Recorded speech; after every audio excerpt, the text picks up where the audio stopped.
গত 17 বছরে পুঁজিবাজারের যে করুণ যে বেহাল অবস্থা সেটা আমি মনে করি আমি নিজে একজন প্রত্যক্ষ সাক্ষী। আমরা শুধু আশার বাণী শুনি, আলোর কথা শুনি, কিন্তু একটা পর্যায়ে গিয়ে আমরা অন্ধকারে নিমজ্জিত হই। পুঁজিবাজারটাকে ভালো রাখেন। পুঁজিবাজার যদি ভালো থাকে আমাদের অনেক মানুষের সাথে জীবন এবং জীবিকার সাথে সম্পৃক্ত অনেক মানুষ ভালো থাকবে। আমরা একটা স্টাডি করে দেখেছি প্রায় 20 থেকে 30% বিনিয়োগকারী অলরেডি চলে গেছে, বাজার থেকে চলে গেছে। আর যারা আছে তারা খুব ভালো পজিশনে নেই, খুবই কষ্টে আছে। সিকিউরিটি এক্সচেঞ্জ কমিশন বহুবার আমাদেরকে আশ্বস্ত করেছেন যে বিনিয়োগকারীদেরকে বিনিয়োগ করার জন্য।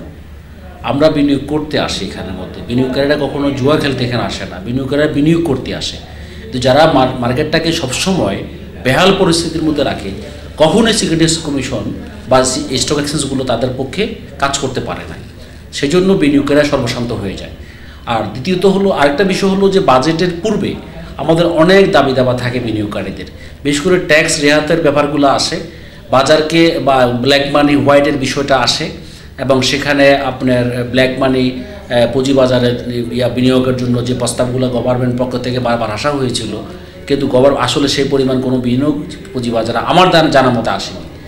এবং আমরা আমাদেরকে আশ্বস্ত করা হয় আপনারা বাজারে থাকেন, বাজার ভালো হবে, বাজার ভালো হবে, এই আশ্বস্তটুকু সবসময় দিয়ে আসে।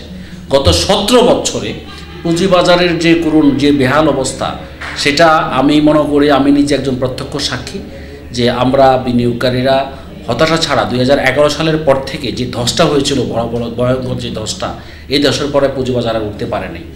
এবং আমাদের প্রতিবেশী বন্ধু রাষ্ট্র, সবসময় যেটা আমরা বিভিন্নভাবে এক্সাম্পল দিয়ে থাকি, আমাদের বন্ধু রাষ্ট্রর এই কোভিডের পর থেকে স্টিল নাও এখন পর্যন্ত আপনি খোঁজখবর নিয়ে দেখেন যে পুঁজিবাজার ওনাদের অবস্থান অনেক শক্তিশালী এবং সবসময় ঊর্ধ্বমুখী। এই কারণে ঊর্ধ্বমুখী যারা ওনারা ফান্ডামেন্টালটাকে খুব স্ট্রংলি মুভ করে, যেখানে আমাদের এখানে আমরা শুধু আশার বাণী শুনি, আলোর কথা শুনি, কিন্তু একটা পর্যায়ে গিয়ে আমরা অন্ধকারে নিমজ্জিত হই। এবং আমি মনে করি সিকিউরিটি এক্সচেঞ্জ কমিশন বাংলাদেশের 2টা স্টক এক্সচেঞ্জ, ঢাকা এবং চিটগাং, এই 2টা এক্সচেঞ্জে এবং সিকিউরিটি এক্সচেঞ্জ কমিশন, অর্থ মন্ত্রণালয়, ওনারা যদি একটু ডাইনামিক সিদ্ধান্ত নিতে পারেন, একটা টেবিলে বসে এই বাজারটাকে, ছোট্ট একটা বাজার, এই বাজারটা ভালো হওয়া এবং বিনিয়োগকারীদের মুখে হাসি ফোটানো এটা কোনো ব্যাপার না।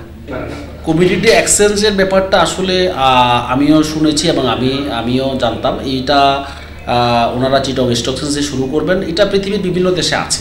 কিন্তু মজার বিষয়টা হলো যে এখানে আসলে আমাদের যেই বাজারটার সাথে সম্পৃক্ত হচ্ছে, যে স্টক এক্সচেঞ্জের সাথে সম্পৃক্ত হচ্ছে, সেখানে দেখতে হবে যে আগে পুঁজিবাজারের বিনিয়োগকারীদের অবস্থাটা কী।